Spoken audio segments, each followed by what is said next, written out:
같이 읽겠습니다. 저와 여러분이 한 목소리로 7장 54절부터 마지막 절까지 같이 읽겠습니다.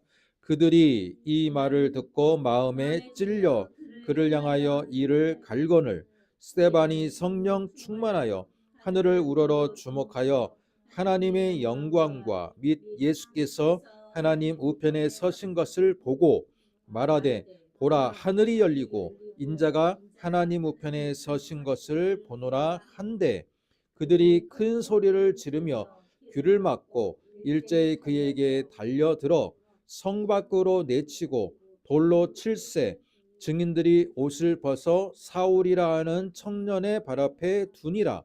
그들이 돌로 스데반을 치니 스데반이 부르짖어 이르되 주 예수여 내 영혼을 받으시옵소서 하고 무릎을 꿇고 크게 불러 이르되 주여 이 죄를 그들에게 돌리지 마옵소서. 이 말을 하고 자니라. 아멘.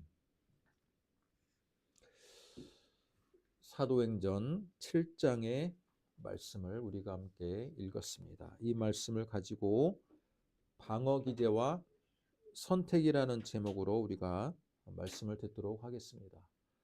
지난주에 사도행전 6장을 보았죠. 역할 분담과 교회 성장이라는 제목으로 말씀을 보았는데 지난주까지는 교회가 성장하고 분위기가 아주 좋은 예루살렘 교회였습니다. 하지만 오늘은 분위기가 좋았던 예루살렘 교회에 큰 사건이 하나가 발생하는데 그게 바로 첫 순교자가 나타난 겁니다. 7 집사 중에 맨 처음에 언급되었던 스데반이라는 이 집사님이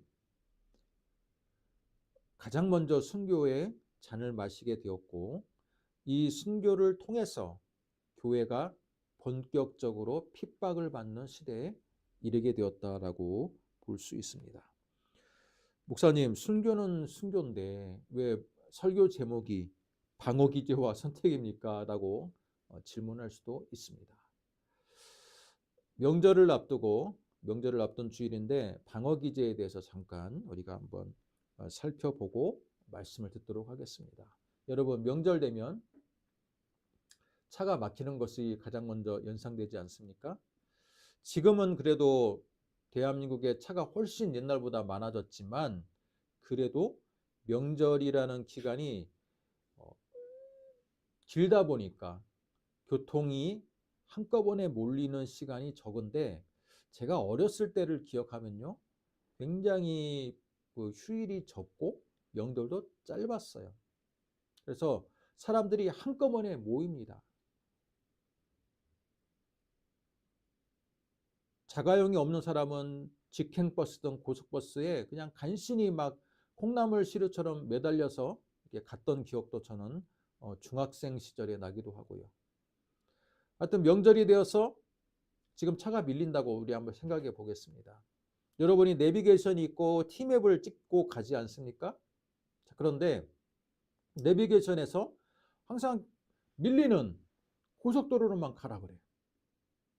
그러면 항상 부모님의 집이나 익숙한 친척의 집을 자주 왕래했던 사람이라면 어떤 생각이 듭니까? 아, 이거 고속도로가 밀릴 게 뻔한데 한번 국도로 한번 빠져볼까? 내가 이 길을 잘 알고 있는 길인데 이 길은 지금 보니까 너무 밀려서 대책이 없어. 그래서 중간에 빠지는 차들이 꽤나 있습니다.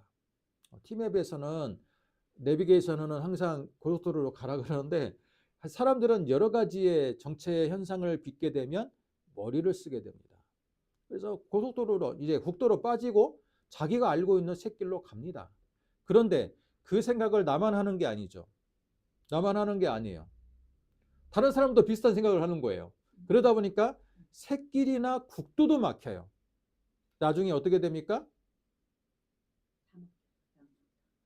내비게이션이 다시 또 그 시간을 측정하는데 오히려 고속도로보다 더 시간이 훨씬 더 늘어나는 겁니다. 그러면 뭐라 그래요? 옆에 있는 배우자가 아니 지금 내비게이션이 고속도로로 가라가는데 당신이 지금 머리를 잘못 써가지고 오히려 더 멀어졌다고 시간이. 그런 불평을 하지 않습니까? 그러면 운전하는 입장에서는 뭐라 그래요? 여러분 같으면 뭐라 하겠습니까? 맞아. 내비게이션을 우리가 믿었어야 되는데, 기술의 진보를 믿었어야 되는데, 내가 알고 있는 상식으로 지름길을 찾다가 더 상황이 나빠졌네? 이렇게 인정하는 사람이 있어요. 그러나 또 다른 배우자는, 또 다른 사람은 뭐라고 얘기할까요? 뭐라고 하겠습니까? 내가 이 길을 얼마나 자주 다니고 내가 이 길을 얼마나 잘하는데 지금 운이 좋았을 뿐이지 내 선택은 잘못했다, 잘못하지 않았다. 잘못하지 않았다. 이게 바로 방어기제예요. 방어기제. 분명히 지금 상황이 본인이 지금 잘못된 선택을 하고 있고 잘못된 상황으로 했음에도 불구하고 그것에 대해서 옆에 있는 사람이 너 지금 내비게이션이 말한 대로 가지 않아서 네가 더 지금 시간이 딜레이되고 더 멀어졌고 더 나빠졌어 라고 그 사실의 언어를 이야기하면 그것을 수용하는 사람이 있는 반면에 대부분의 많은 사람들이 뭐라 그래요? 내가 알고 있는 지름길이 나는 이 길은 익숙하단 말이야. 오늘은 운이 나빴을 뿐이지 내 선택은 잘못되지 않았어 라고 이야기하는 사람들이 많아요. 그만큼 자신의 실수에 대해서 많은 사람들은 관대하다는 겁니다. 관대해요. 그래서 여러분 심리학적인 용어로 이 방어기제가 사용이 되는데 방어기제를 여러분 사전적인 용어 정의를 따져보면 어떤 정의가 있냐면 잘못이나 불안이나 스트레스로부터 자신을 보호하기 위해 무의식적으로 스스로를 속이고 회피하는 사고나 행위를 가리킨다라고 말합니다. 그러니까 자신의 잘못이나 불안이나 스트레스에 노출이 돼요. 그런데 그 노출이 되면요, 인간의 에고라는 이 자아는요, 어떤 것을 무의식적으로 어떤 행위를 하냐면 그 스트레스나 잘못이나 그 불안으로부터 그것을 회피하기 위해서 어떻게 합니까? 자신을 정당화시키거나, 그죠? 오히려 잘못을 지적하는 사람들에게 오히려 화를 내거나, 그죠? 그게 바로 자신을 방어하는 기제가 되는 거야. 심리학적으로. 방어기제예요, 방어기제. 근데 많은 사람들이 방어기제를 자주 사용합니까, 안 합니까? 자주 사용합니다. 특히 나이를 먹은 사람일수록 자신이 살아온 인생의 연륜이 많을수록 경험이 많다라는 이 자신만의 자만심이 있는 사람일수록 자신이 삶을 선택했을 때 어떤 것에 대한 선택의 기로에서 잘못 선택했음에도 불구하고 뭐라고 말합니까? 이번은 운이 안 좋았을 뿐이지 내가 선택은 틀리지 않았어. 그동안 내가 선택했던 것들은 다 맞은 선택이었어. 이렇게 하면서 자기 합리화를 시키는 거예요. 그게 바로 심리학적으로 방어기제가 작동이 되었다라는 겁니다. 명절을 맞이했는데요. 여러분은 명절이 어떻습니까? 명절 연휴가 좋다고 하는 사람 한번 손 들어보세요. 우리 학생들 가운데 명절 연휴가 좋다. 손 내려보세요. 명절 연휴가 피곤하다. 우리 이소명 학생이 피곤하다고 그러는데 여러분 명절이 피곤한 사람이 있는 반면에 명절이 즐거운 사람이 있어요. 근데 나이가 어릴수록 아마 더 즐거울 겁니다. 왜? 세뱃돈이 기다리고 있으니까. 근데 어른들 입장에서는 어때요? 가서 일을 해야 되기도 하고 또 오랜만에 만난 친지들이 즐거운 대화가 이어지면 좋을 텐데 어때요? 오랜만에 만났는데 야, 너 이번에 너 이거 이렇다더라? 너 이거 이렇던데 이렇게 지적하는, 그죠? 지적하는 그 말 한마디가 걱정해주는 말 같지만 어때요? 지적해주는 그 말 한마디 때문에 마음이 상하기도 해요. 그래서 많은 어른들은요, 명절이 되면 오히려 친척들을 만나는 것들, 오랜만에 만나는 그 자리가 불편할 수도 있어요. 서로의 좋은 말을 해야 되는데 서로의 사정을 어느 정도 어렴풋이 알고 있잖아요. 그러면 야, 너 이번에 지난번에 저랬다던데 어때? 그러면 그게 마음의 상처가 될 수가 있는 거예요. 그럴 때 많은 사람들이 어떻게 합니까? 방어 기제가 작동이 돼요. 아니야, 그거 아니야. 그러면서 이제 자신을 엄청나게 보호하다가 서로 의견의 충돌이 일어나고 오히려 오랜만에 명절에 만나는 자리가 즐거운 자리가 아니라 서로 약간의 이 긴장감이 있고 알력이 있고 서로 간의 마음에 상처가 있는 그런 현장이 될 수도 있다라는 겁니다. 그럴 때 우리는 내가 너무나도 방어 기제를 너무 높은 담벽을 쌓고 있지 않는지 한번 오늘 말씀을 통해서 우리가 한번 생각해 볼 필요가 있다라고 저는 그렇게 해서 오늘 예화를 통해 가지고 먼저 설교를 시작하였습니다. 여러분 오늘 말씀을 봐보시기 바랍니다. 7장 54절 전까지 스데반 집사가 순교의 잔을 마시기 전까지 스데반은요 바로 순교하지 않았습니다. 바로 순교하지 않았어요.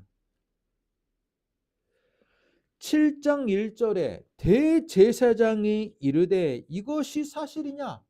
다른 사람들이 지금 이 사람을 스데반 집사를 지금 모함했어요. 그죠? 모함해가지고 대제사장이 있는 지금 산헤드린 쪽으로 지금 재판의 이 현장으로 지금 이 스데반 집사가 불려왔습니다. 그러면서 내가 들은 이 소문이 사실이냐라고 물은 거예요. 그러자 스데반이 뭐라고 말합니까? 우리 같았으면 이게 사실입니다. 아닙니다. yes 아니면 no로 대답을 할 것 같은데 스데반 집사는요. 2절부터 스데반이 이르되 여러분 부형들이여 들으소서 하면서 우리 조상 아브람부터 나와요. 아브람부터 이삭과 야곱이 나오고 그 다음에 모세가 나오고 그죠? 그런 막 이 긴 설교를 합니다. 이 설교 속에 자신에 대한 변증과 예수 그리스도에 대한 변호가 담겨 있는 거예요. 옛날 2000년 전에 유대 땅은요. 내가 들은 말이 사실이냐 했을 때 우리처럼 현대인들처럼 yes 아니면 no로 간략하게 대답하는 그런 시절이 아니에요. 굉장히 자신을 변호할 때 길게 변호합니다. 이 장면은 또 어디에서 발견되냐면 사도 바울이 예루살렘 공회의가 열렸어요. 그래서 예루살렘 공회의가 열렸을 때 사도 바울을 편드는 사람이 있는 반면에 사도 바울을 좀 이단시하는 사람들이 있었어. 바로 그 당시 그 기독교 안에도. 그랬을 때 사도 바울이 예루살렘 공회의에 서가지고 자신을 변호하는데 바로 스데반과 같이 변호하는 거예요. 우리 조상 아브라함부터 해가지고 계속해서 구약의 많은 신앙의 윗물을 이야기하면서 바로 자신을 변호하는 겁니다. 이게 고대의 수사학이에요. 고대 수사학입니다. 자, 그런데 이것을 통해서 알 수 있는 건 뭡니까? 스데반은 이스라엘의 역사에 정통한 사람이었다. 한마디로 배운 사람이었다라는 거예요. 그 당시 이렇게 긴 문장으로 설교식으로 역사를 나열하고 자신을 변호한다는 건 뭐예요? 논리학과 수사학과 유대의 구약에 있는 이 토라와 말씀에 정통한 사람이었다는 거예요. 이렇게 길게 말하니까 여러분 길게 스데반의 지금 설교가 2절부터 몇 절까지 이어집니까?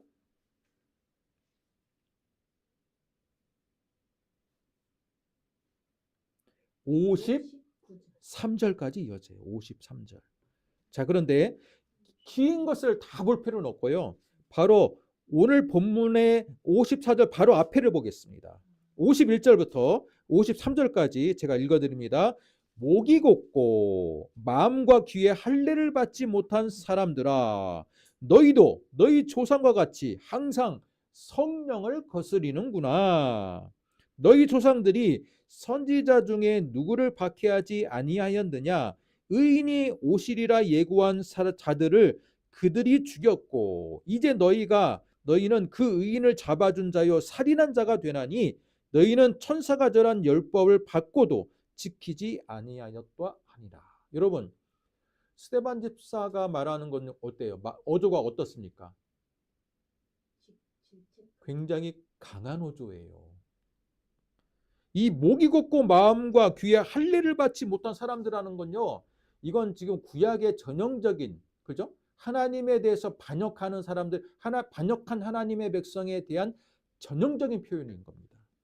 목이 곧다는 거, 목에 기부스는 거예요. 목에 깁스를 하고 한마디로 고개 숙일 줄을 모른다는 거예요. 경배할 줄을 모른다는 거예요. 자기 겸손이 없다라는 거예요. 마음과 귀에 할례를 받지 못했다는 건 뭐예요? 마음과 귀가 한마디로 이게 지금 들을 수 있는 귀가 지금 닫혀 있고 마음도 닫혀 있는 자들이라는 거예요. 근데 그게 우리 조상들이기도 했지만 너희들도 그렇다라는 거예요. 너희도 우리 조상같이 항상 성령을 거스리는 자들이다. 얼마나 직설적인 표현입니까? 그러면서 너희들이 선지자를 박해하고 죽였던 것처럼 너희 지금 우리 진리 앞에 있는 이 성령 받은 자들을 핍박하고 죽이려고 하는도다. 너희 예수 그리스도도 죽였지. 그런데 너희들이 그것에 대해서 그게 얼마나 큰 죄인지 알아? 그렇게 반문하고 있는 겁니다. 의인을 잡아준 자고 너희가 살인한 자가 되나니 라고 되어 있습니다. 자, 이것에 대해서 지금 한마디로 우리 스승 예수 그리스도 너희들이 죽였지. 근데 예수 그리스도가 하나님이 보내신 분이야. 구약 시대에 살고 있던 우리 조상들이 얼마나 하나님을 반역해가지고 목이 곧고 귀가 할례받지 못한 자여서 결국 하나님으로부터 큰 벌을 받았던 것처럼 너희도 하나님으로부터의 지금 진노가 있다라고 말하는 거예요. 여러분, 이건 한마디로 심리학적인 용어로 말하면요, 직면입니다. 직면. 직면은 뭡니까? 그 사람의 존재 본질, 그 사람의 심리학적으로 또는 이 사람이 갖고 있는 죄와 과오에 대해서 직접 맞닥뜨리게 하는 거예요. 우리도 하나님 앞에서 맞닥뜨리는 순간, 회개하는 순간이 뭘까요? 하나님과의 직면이고 조우입니다. 하나님과의 직면 조우예요. 그랬을 때 우리는 우리의 연약함을 하나님을 만났을 때 알고 자복하고 회개하는 거죠. 그런데 이 사람들, 대제사장들과 선해드린 공의에 있는 많은 이 유대 지도자들이 앞에서 스데반은 자신의 죽음을 두려워하지 않았어요. 그죠? 만약에 두려워했다면 어떻게 했습니까? 51절과 같이 목이 곧고 마음과 귀에 할례받지 못한 자들이라고 말할 수가 없을 거예요. 그리고 우리 조상들처럼 선지자를 박해했던 것처럼 우리 예수 그리스도를 죽였던 너희들 이 살인한 자들이라고 말할 수 없었을 거예요. 성령께서 스데반 집사에게 임하니까 스데반 집사는요, 자신의 목숨이 아깝지가 않았어요. 그래서 성령이 인도하신 대로 가감없이 그들의 죄가를 직면하게 만드는 거예요. 직면했을 때 직면한 사람들이 선택할 수 있는 방법은 뭐가 있습니까? 뭐가 있어요?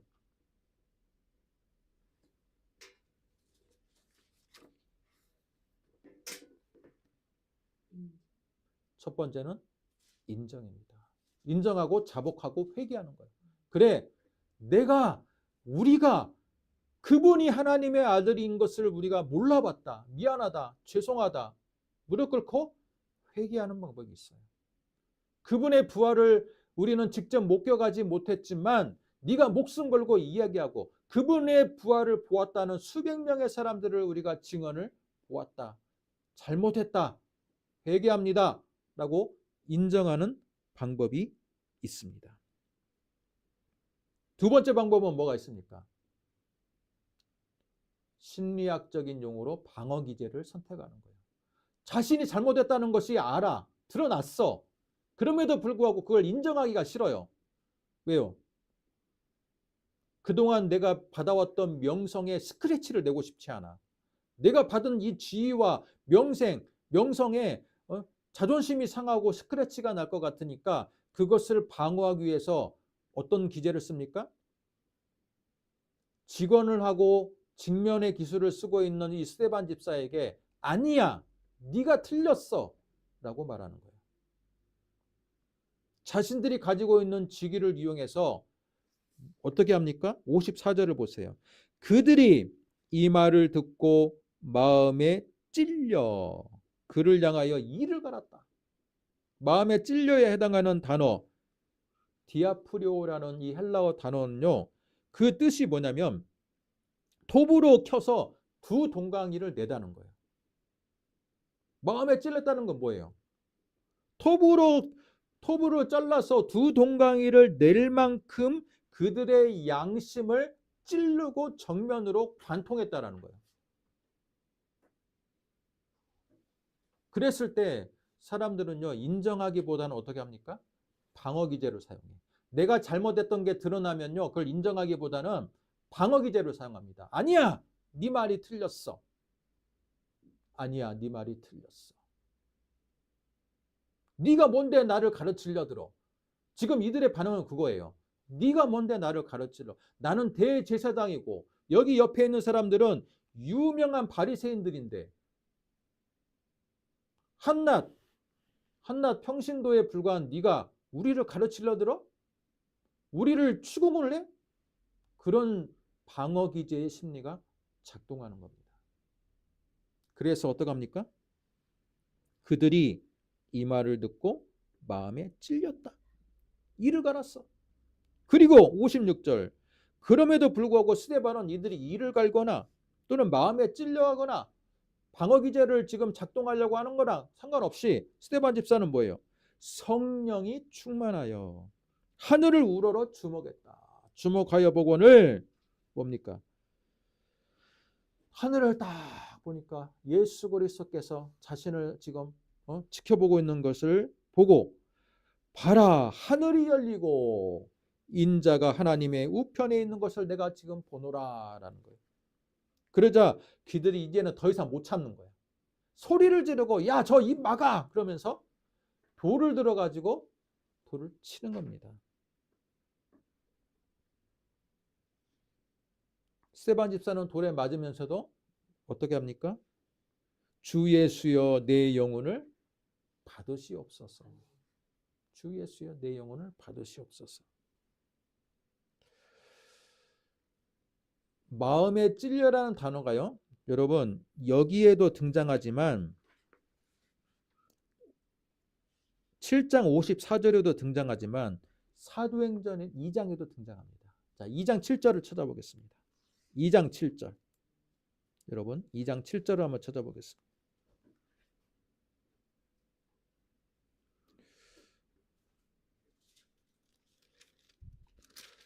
어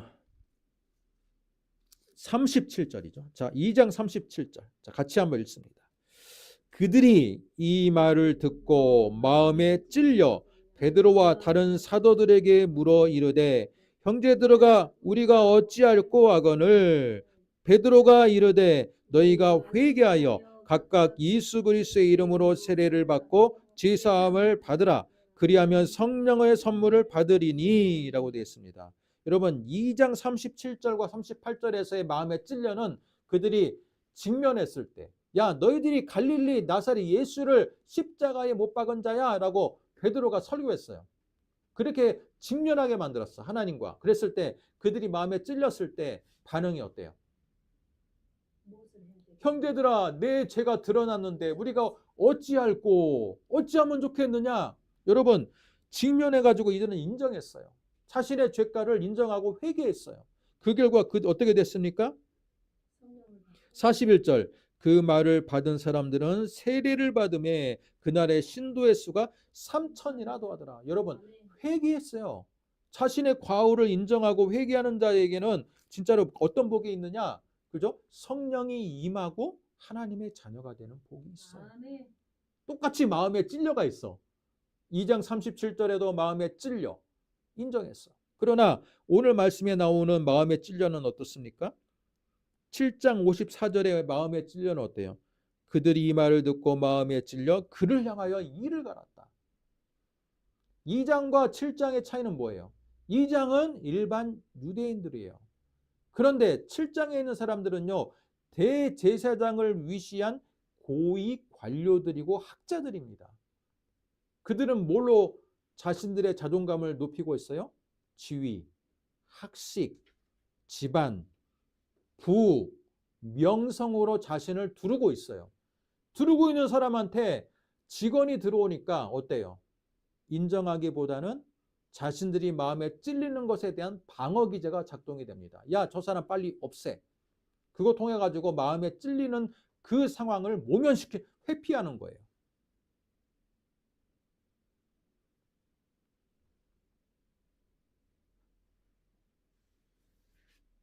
여러분은 어떻습니까? 마음에 찔린 적이 있습니까? 최근 인생을 살아올 때 여러분의 영혼에 갑자기 하나님께서 마음에 찔림을 준 적이 있습니까? 아니면 다른 사람을 통해서 여러분이 양심의 가책을 받은 적이 있습니까? 그랬을 때 여러분은 어떻게 반응했습니까? 아니야, 네 말이 틀려. 이 사람의 말이 직원임에도 불구하고 인정하기가 싫은 거야.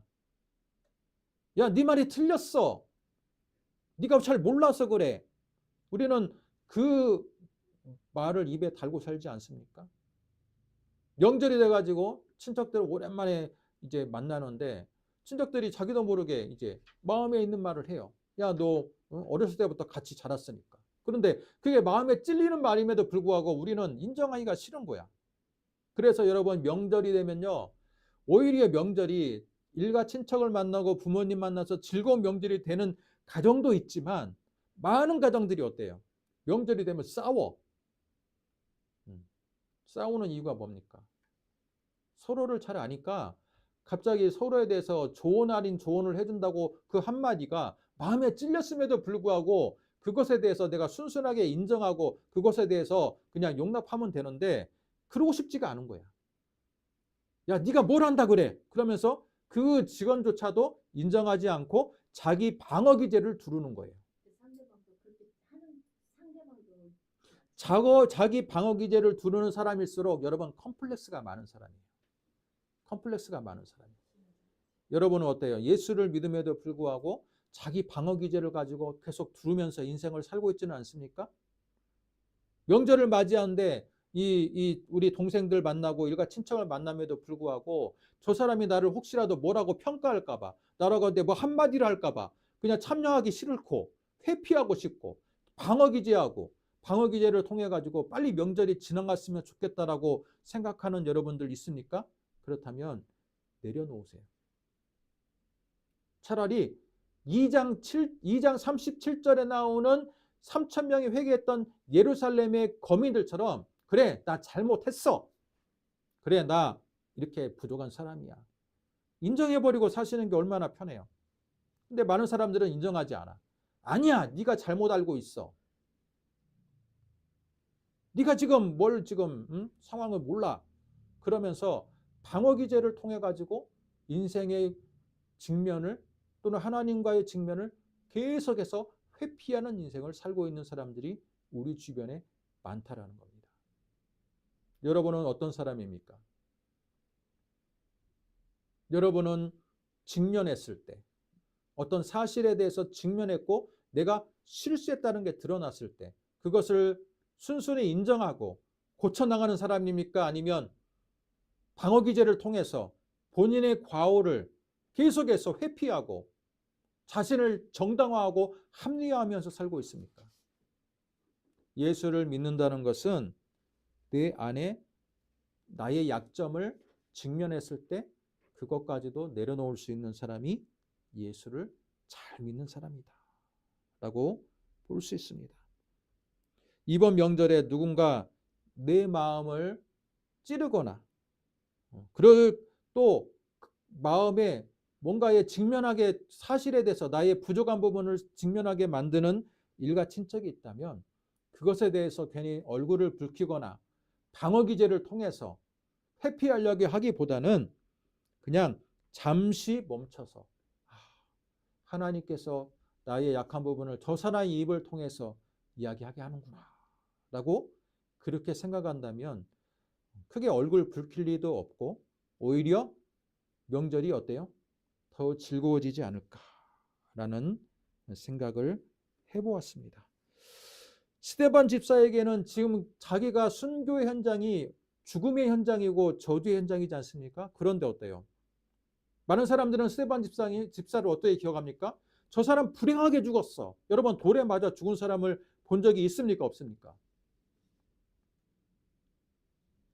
SNS나 영상 보면요, 그 고어 영상들이 있어. 그 굉장히 그 기괴하고 또 이 굉장히 이 잔혹한 영상들이 가끔 있는데, 돌에 맞아 죽은 사람 영상 보면요, 여러분 얼굴의 형체가 뭉개집니다. 뼈가 뼈가 뼈가 드러나기도 합니다.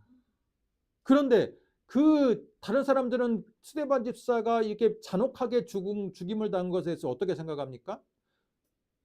저 사람의 인생은 참 말년이 안 좋았다라고 생각하겠죠. 그러나 이걸 하나님의 관점으로 옮겨보면 어때요? 오늘 말씀을 보시기 바랍니다. 스데반 집사가 돌에 맞아 죽은 건 사실이야. 그러나 스데반 집사가 죽기 전의 모습을 보면요, 결코 그 사람의 말년은 불행하지 않았어요.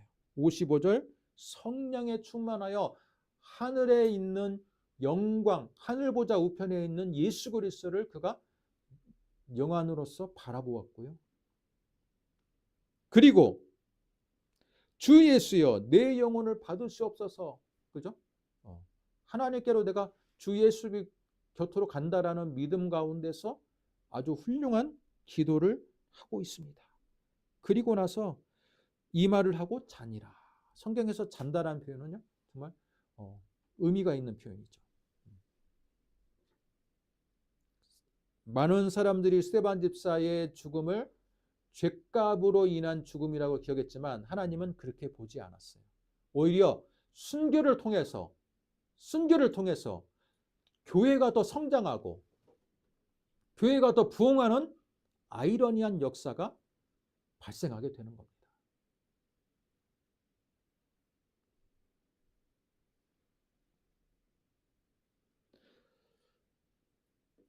8장 1절을 보세요. 그날에 예루살렘에 있는 교회에 큰 박해가 있어. 여러분, 스데반 집사만 죽은 게 아니에요. 보면요, 스데반 집사가 순교한 직후부터 본격적인 박해가 시작이 되는 거예요. 8장 1절, 그래서 그날에 예루살렘에 있는 교회에 큰 박해가 있어 사도 외에는 다 유대와 사마리아 모든 땅으로 흩어졌어. 여러분, 다 믿는 사람들이 자신들이 또 잡아 이제 스데반처럼 죽을까봐 다 뿔뿔이 흩어졌어. 근데 그걸요, 그들에게는 위기이고 기독교에게는 위기인데 그게 오히려 전화위복이 됐어. 뿔뿔이 흩어져서 그들이 가고 있는 이 전 세계에 흩어져 가지고 그들이 예수 그리스도의 복음을 전하는 거예요. 이방 지역에도 교회가 생기는 결정적인 역할이 된 거예요. 어때요? 세상적인 눈으로 보면 박해가 시작됐고 안 좋은 사건이 지금 발생이 됐는데, 영적인 눈으로 보면, 교회사적인 눈으로 보면요, 오히려 박해가 뿔뿔이 흩어진 예수 그리스도의 제자들로 인해서 전 세계의 복음화가 되는 놀라운 사건이 되는 거예요. 스데반 집사의 죽음은 결코 불행한 죽음이 아니었다라는 거예요. 예수 그리스도의 복음이 전파되기 위해서 하나님께서 그의 영혼을 통해서 놀라운 역사를 준비하기 위한 하나의 중요한 계기가 되는 사건이었다는 겁니다. 사랑하는 성도 여러분, 우리가 진실을 마주했을 때 마음의 문을 닫고 이를 갈고 분노하고 방어 기제를 발동하는 유대 지도자들과 같은 인생을 살아가지 마시기를 바랍니다. 여러분 안에 어떤 방어 기제가 있든 그것을 잘 인식해서 점차 인정하고 또 팩트를 이야기할 때는 그것을 내려놓는 여러분의 마음의 자세가 되시기를 주님의 이름으로 축복합니다. 그렇다면 이 연휴가, 명절 연휴가 즐거운 연휴가 될 수 있고, 그죠? 오히려 오랜만에 만나는 가족들과 친지들, 그들 가운데 서로 간에 방어 기제를 내려놓고 서로 간에 화합할 수 있는 은혜의 현장이 될 수 있을 줄로 믿습니다. 아멘. 그런 여러분이 되시기를 주님의 이름으로 축복합니다. 아멘. 기도하겠습니다. 하나님,